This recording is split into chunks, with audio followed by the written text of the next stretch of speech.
बहुत समय पहले की बात है। उस समय एक राजा हुआ करता था, जिसका नाम बुद्धिसेन था। वह राजा हर वक्त हंसता रहता था और जब वह हंसता तो दरबारियों को भी राजा के साथ हंसना पड़ता था। कभी कभी हंसी का दौर दरबार में पूरे पूरे दिन भी चलता रहता। आता राजा, उसके मंत्री और दरबारियों को राजा के बारे में सोचने की फुर्सत ही नहीं होती थी। इतना ही नहीं, राजा के सिपाही नगर नगर, गांव गांव घूमते उन्हें रास्ते में काम करते हुए, घूमते हुए या बैठे हुए जो लोग मिलते वे उन्हें जबरन हंसने के लिए कहते। न हंसने पर उन्हें मारते। इससे तंग आकर कुछ लोग राज्य छोड़कर जाने लगे। तब राजा बुद्धिसेन ने उन्हें दरबार में बुलवाया। उसने सिपाहियों से उन लोगों को रात दिन हंसाते रहने के लिए कहा। सिपाही उन लोगों को गुदगुदी करके हंसाते। गुदगुदी बर्दाश्त नहीं कर पाने से लोग बेहाल हो जाते। प्रजा में डर छा गया। लोग सिपाहियों के घोड़े की टाप सुनते ही सारा काम काज छोड़कर हंसने लगते। जबरदस्ती की हंसी के कारण सारे राज्य का काम काज ठप होने लगा। अकाल पड़ने से ताल तलैया, नदी पोखर सूखने लगे। किसानों के जानवर मरने लगे। लोग राज्य छोड़कर भागने लगे। इन हालात से राजा को कुछ लेना देना नहीं था। वह तो ठहारों में ही खोया रहता था। लेकिन राज्य की हालत देखकर मंत्री उग्रसेन की आंखों की नींद उड़ गई। उसे हमेशा यही चिंता सताती कि कैसे मेघ बरसे, फसलें उगे और खेत हरे भरे हों। एक दिन मंत्री ने राजधानी में किसी सिद्ध बाबा के आने की बात सुनी। मंत्री बाबा के पास गया। वह उनके चरणों में गिर गया। उसने राज्य का सारा हाल बताया।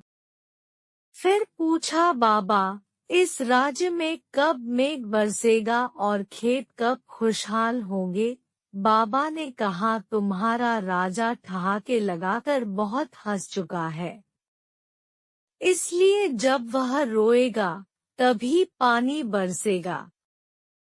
मंत्री के दिमाग में बार बार एक ही प्रश्न उठ रहा था, राजा कब रोएगा? उसने डरते डरते साधु की सारी बातें राजा को बताई।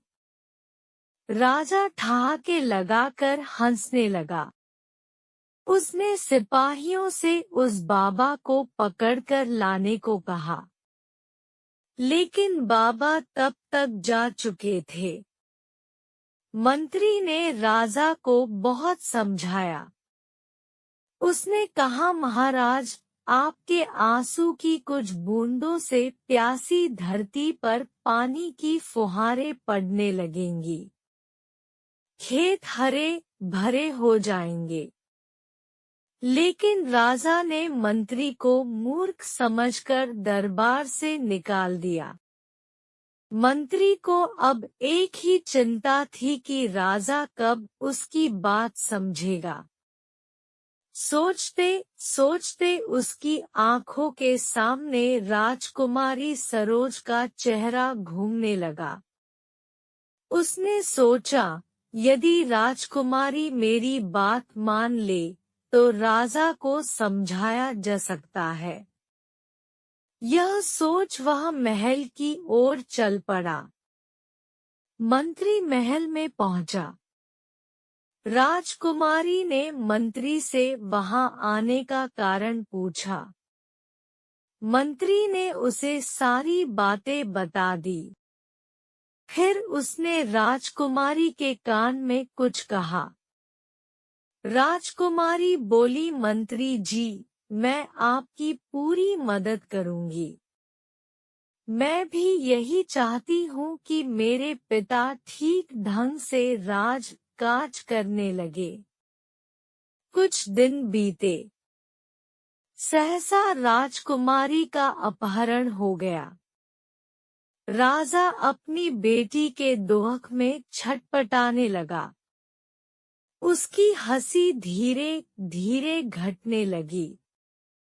उसने राज्य में मुनादी करा दी, जो राजकुमारी सरोज को ढूंढ कर लाएगा, उसे मोहमांगा इनाम मिलेगा।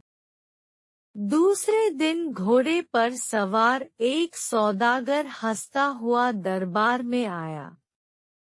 उसके साथ एक पालकी थी।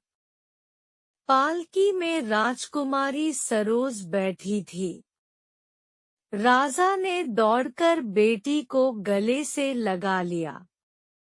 राजा ने कोषाध्यक्ष को आदेश दिया, सौदागर को उसके मन मुताबिक खजाने से धन दे दो। लेकिन सौदागर ने कोषाध्यक्ष को रोक दिया। सौदागर ने राजा से कहा, महाराज, मुझे धन नहीं चाहिए। यह सुन राजा अचंभित हुए। उसने पूछा, फिर तुम्हें क्या चाहिए? सौदागर ने कहा, महाराज, आप वचन दे चुके हैं कि जो राजकुमारी को ढूंढ कर लाएगा, वह मोहमांगा इनाम पाएगा। राजा ने कहा, तुम्हें जो मांगना है मांगो। सौदागर ने मुस्कराते हुए कहा, मुझे आप अपने आंसू की 2 बूंदें दे दीजिए। यह सुनकर राजा का माथा ठनका। उसने सौदागर को ध्यान से देखा। वह उग्रसेन उग्रसेन चिल्लाते हुए सौदागर का वेश बनाए मंत्री से लिपट गया। वह फूट फूट कर रोने लगा। राजा के साथ साथ सभी दरबारी सिसकियां भरने लगे। मंत्री ने कहा, महाराज, सरोज का अपहरण मैंने ही किया था। राजकुमारी हंसी। बोली, पिताजी, यह सब मंत्री जी ने आपको समझाने के लिए किया था। यह सुन राजा का चेहरा खिल उठा। उसका बदला व्यवहार देख सब खुश थे।